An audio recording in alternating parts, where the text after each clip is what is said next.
Before the end of the Edo period, there are many samurai in Japan. If a battle occurs, samurai and armor slash each other. Even at the end of the Edo period, as a Kyoto Shugoshoku Ronin, as a daily occurrence I was slashing. For us modern people, no matter how far you go, it's the world of history. What is the pain actually cut with a sword?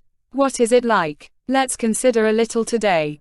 When I try to unravel various hearsay slashing like a historical drama, it seems that it didn't actually exist.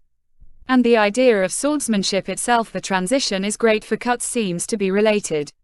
In the early Edo period, according to the memory of the Warring States period, the technique of slashing the entire armor was required. It's a very difficult technique. Technology holders who can do this, there are only a few people in Japan with 3 digits.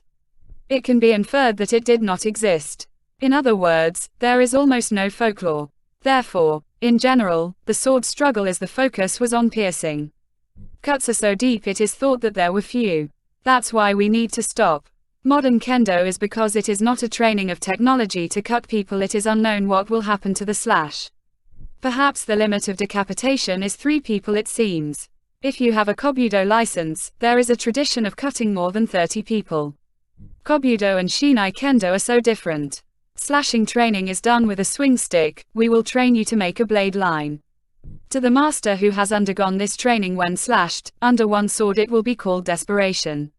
In the example of the end of the Edo period, the Kondo Isumi school is a typical kobudo school. With a bamboo sword, it's almost like a beginner, it seems to have been struck. For this reason, even if the cut is unexpectedly shallow, it is thought that there are many. Disinfect cuts with shochu. There is folklore. It has the effect of washing the wound. It has no bactericidal effect.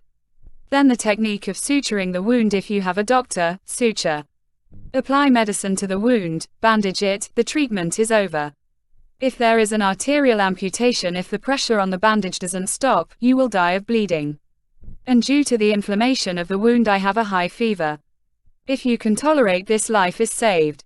Cut nerves, tendons, because there is no muscle suturing technique. Even if the wound heals, the disorder remains.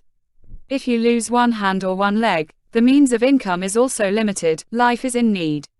That's why it's a mess around me. There will be a scene to make a request.